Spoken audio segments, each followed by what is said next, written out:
मेरे बिना तुम प्रभु।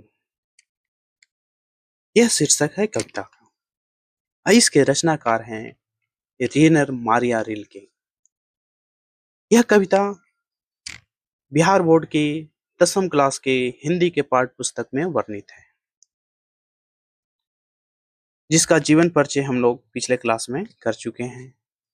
अब आइए हम लोग इस कविता का पाठ करेंगे और उसके अर्थों को समझने की कोशिश करेंगे कि कवि क्या कहना चाहते हैं। पहला पंक्ति है, जब मेरा अस्तित्व न रहेगा प्रभु तुम क्या करोगे। कवि रेनर मारिया रिल्के जी भगवान से प्रश्न पूछ रहे हैं। वो बोल रहे हैं कि जब मेरा अस्तित्व न रहेगा, मतलब मैं ही नहीं रहूंगा, तो तुम क्या करोगे, किससे बातें करोगे, किस पर अपना गुस्सा निकालोगे, है ना। जब मैं तुम्हारा जल पात्र टूटकर बिखर जाऊंगा। आगे वो कहते हैं कि जब मैं तुम्हारा जल पात्र टूटकर बिखर जाऊंगा तब तुम क्या करोगे। जल पात्र यानी पानी रखने का पात्र। तो जिससे आप अपनी प्यास बुझाते हैं, आप वही टूटकर बिखर जाएगा, तो आप अपनी प्यास को कैसे बुझा पाइएगा। जब मैं तुम्हारी मदिरा सूख जाऊंगा या स्वादहीन हो जाऊंगा। जैसा कि हम लोग जानते हैं कि रेनर मारिया रिल्के जी ईसाई धर्म के कवि हैं। ईसाई धर्म में जो मदिरा है जो ईश्वर को चढ़ाया जाता है, तो वह पूछ रहे हैं कि तुम्हारी जो मदिरा चढ़ाई जाती है, अगर वो सूख जाए या फिर वह स्वादहीन हो जाए, तो फिर आपको आनंद कहाँ से आएगा।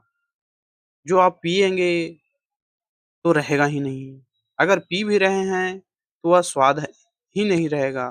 तो आपका जो रस आना चाहिए और जो आनंद आना चाहिए, वह अनुभूति आपको नहीं हो पाएगा। आगे वो कहते हैं, मैं तुम्हारा वेश हूँ, तुम्हारी वृत्ति हूँ, मुझे खोकर तुम अपना अर्थ खो बैठोगे। वेश का क्या अर्थ होता है, पहनावा या बाहरी प्रदर्शन या स्वरूप कह सकते हैं। वृत्ति का अर्थ होता है सोचने का ढंग, मानसिक स्थिति कह सकते हैं। तो कहते हैं कि जब मैं तुम्हारा वेश हूँ यानी तुम्हारा रूप हूँ, जिस रूप में प्रभु की सेवा करता है वही रूप कार्यों के माध्यम से किया जाता है। मैं तुम्हारा वृत्ति हूँ अर्थात प्रभु की सोच, भावना और कार्यशैली हूँ। अगर मुझे ही तुम खो बैठोगे तो तुम्हारा कोई अर्थ ही न रह जाएगा। तुम्हारा महिमा करना और प्रेम का अनुभव करने वाला कोई न रह जाएगा।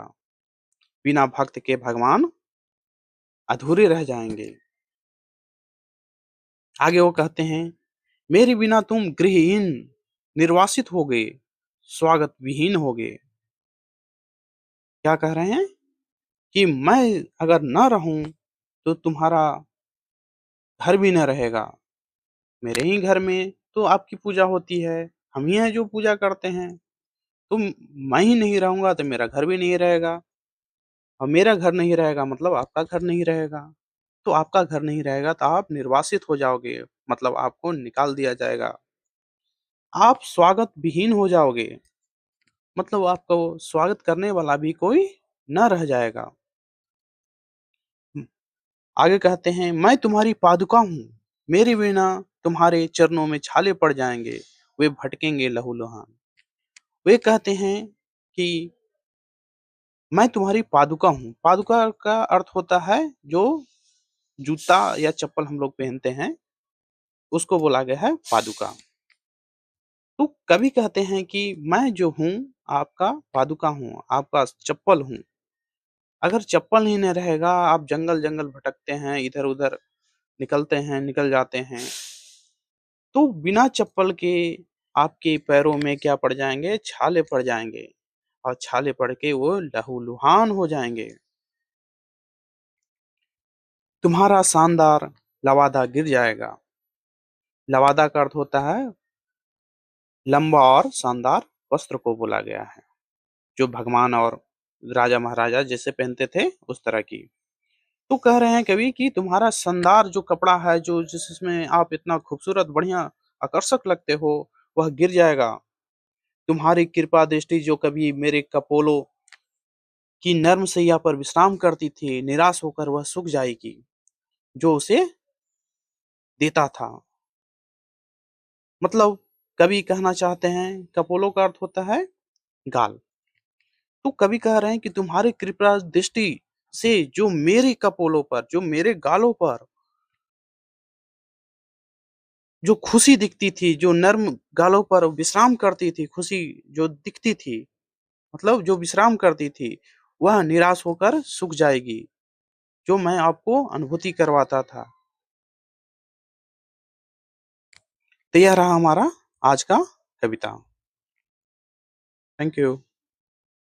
हम लोग नेक्स्ट क्लास में देखेंगे इससे बनने वाले प्रश्नों को।